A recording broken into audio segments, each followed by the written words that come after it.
Hey, this is Mark Moore, aka Tuxedo Mark, in various places on the internet. It's 1:17 p.m. according to a computer clock on Thursday, November 12th, 2015. And this is my review of Jughead number 1. Yeah, I decided to buy Jughead Series 2 just because it's a new continuity, so let's see. It's a variant cover.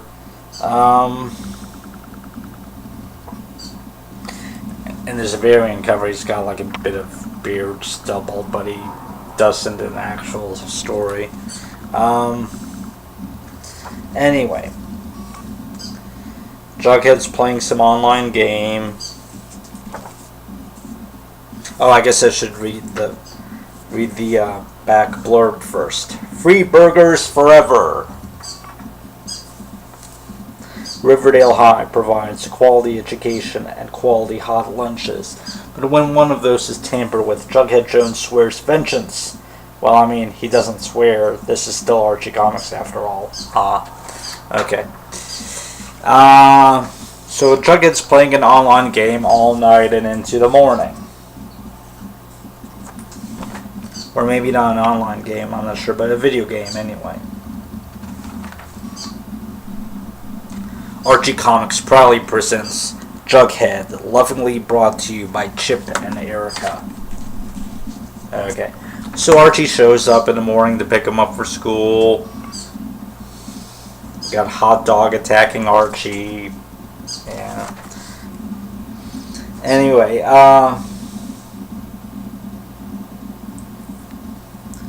oh, this is weird. Jughead says, "Nice jacket, Arch. What's the R stand for?" And Archie's like, Riverdale High. Same as my old jacket? Okay, so they gotta be there in 10 minutes. Let's see. Oh, they see Betty doing some kind of protesting thing. Save Fox Forest in front of the school. Yeah, here Betty's being all protesty and caring about the environment and their childhood memories and blah blah blah, same old Betty. Here's the thing.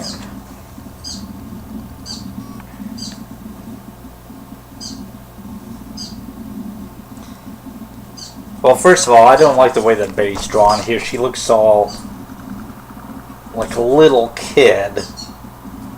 He's like, oh, isn't she adorable? It's like, no. Anyway,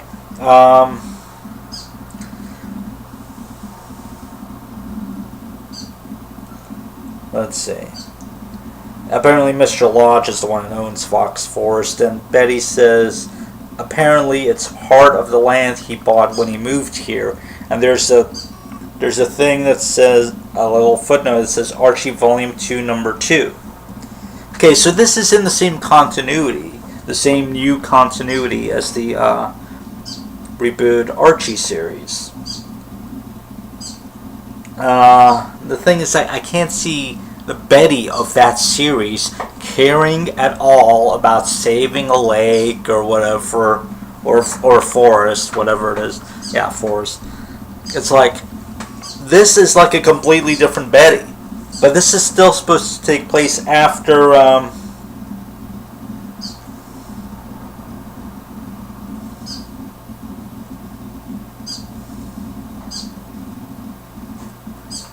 Archie number 2 at least. Wait, doesn't Veronica show up here somewhere? Hang on.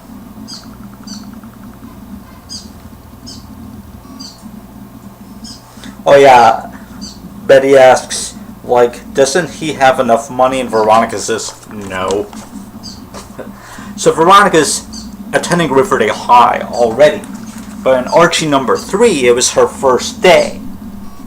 So this takes place after Archie number 3, and I really can't see Betty from that series being all protesty and petitioning and stuff.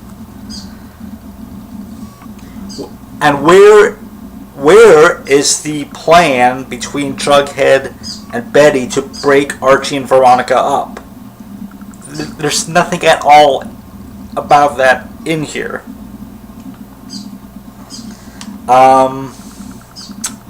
Let's see.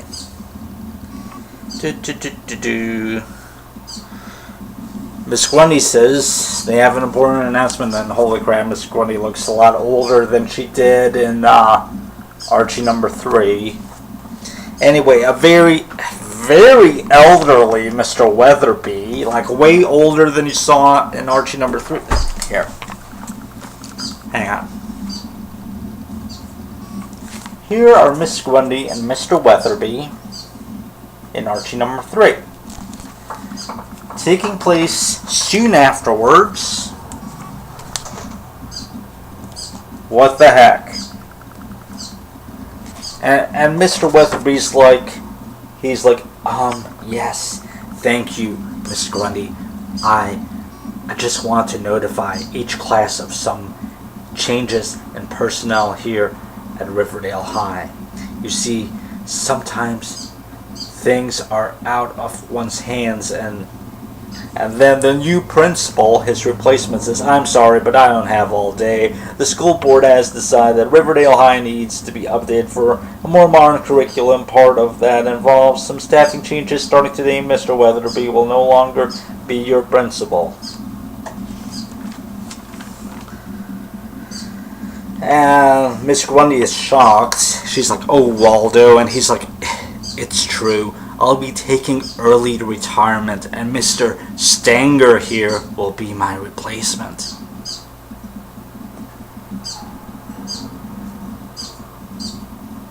He looks way too old. He looks way older than early retirement age. He looks like 70s or 80s.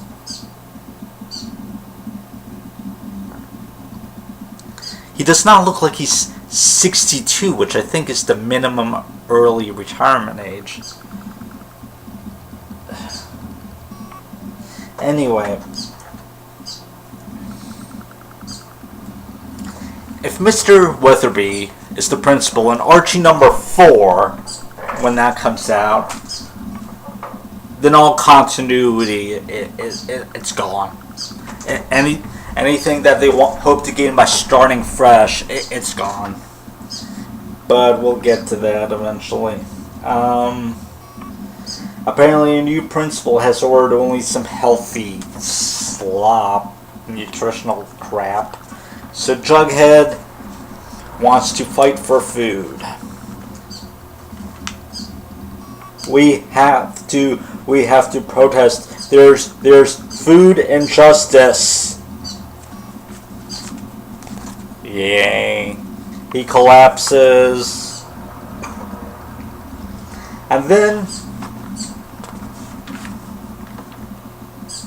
it's weird, like, the first chapter isn't named. But the second chapter, it's not even a second chapter.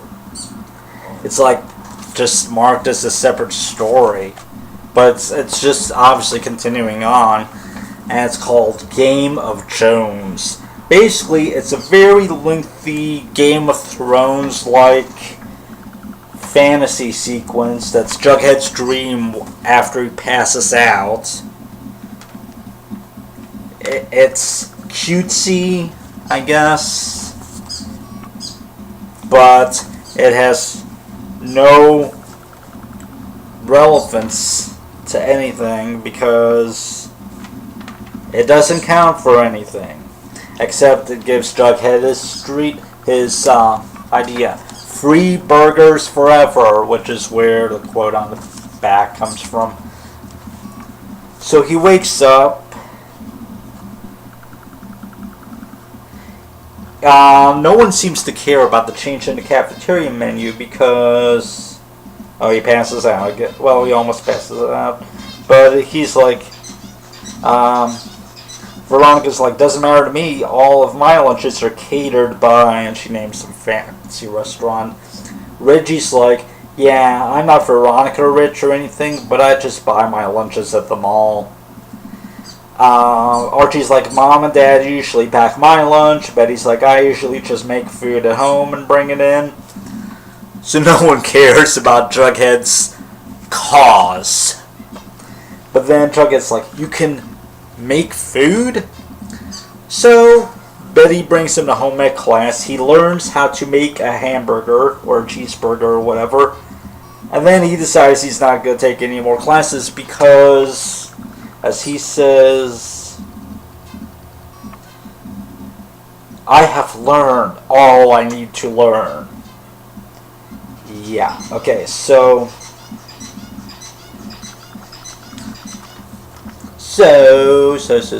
let's see.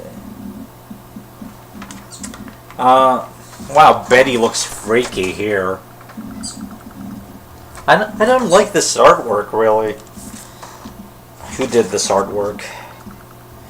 Erica Henderson, okay.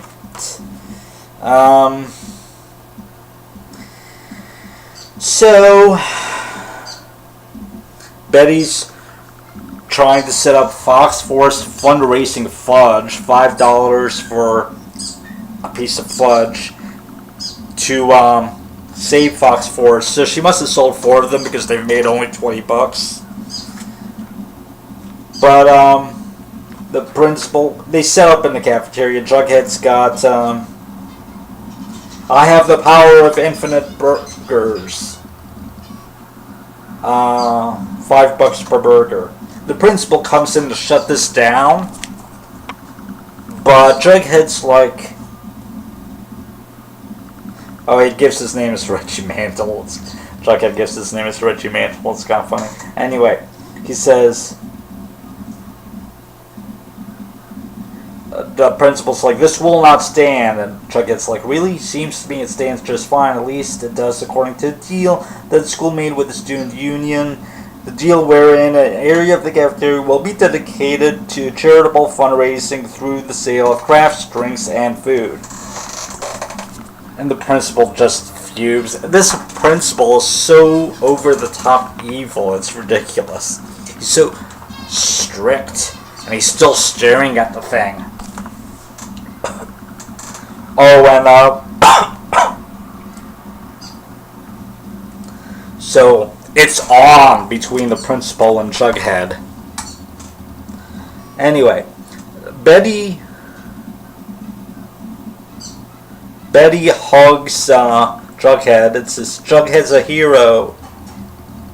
And he's like, yeah, but like a lone wolf hero who doesn't like to be touched. And then Archie's like, I'm totally a touchable hero, FYI, and he puts his hand on Betty's shoulder. So what, Archie's after Betty again? They had broken up, and he's interested in Veronica now. He's with Veronica. Betty is supposed to be trying to break him and Veronica up along with Jughead, and there's no indication of this in this story. Apparently, the principal will still be here in Jughead number 2. Oh, and they're introducing Jughead's Time Police. Yeah, that was a short-lived series from like the early 90s, very early 90s. It lasted only like, I don't know if it was 6 issues, maybe more. I don't remember. But anyway, then there's a reprint of a classic Jughead story. I didn't read this one, but you get a classic Jughead reprint in here. Whatever. And at the end, there's an ad that says that Reggie's getting his own title. Yeah, okay. Cover gallery for Jughead number 1. Okay. Next issue. They did like a little Back to the Future type of thing here with the clock tower. I guess lightning hitting the clock tower. I guess that's supposed to be Back to the Future. Anyway, Jughead is in the Time Police, apparently. Why are they introducing that, of all things? Why are they introducing science fiction into the new Archie continuity? Unless this is supposed to be like another dream sequence or something. I don't know.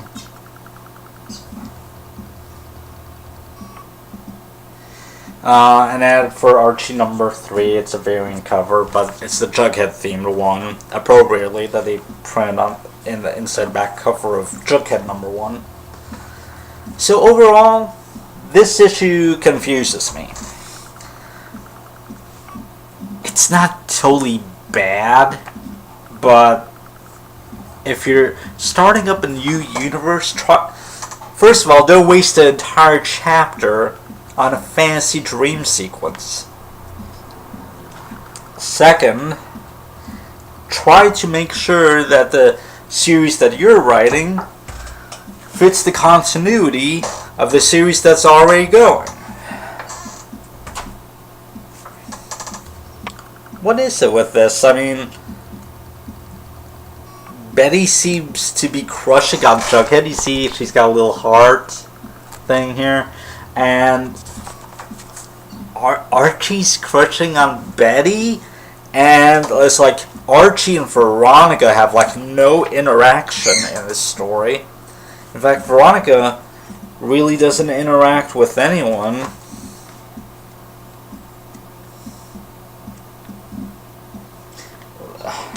Except briefly, she says that she doesn't care about the change in the cafeteria menu, but this... I wouldn't have done this story in the new continuity. I mean... So now Riverdale High has a new principal soon after Veronica arrives, and what are they going to do?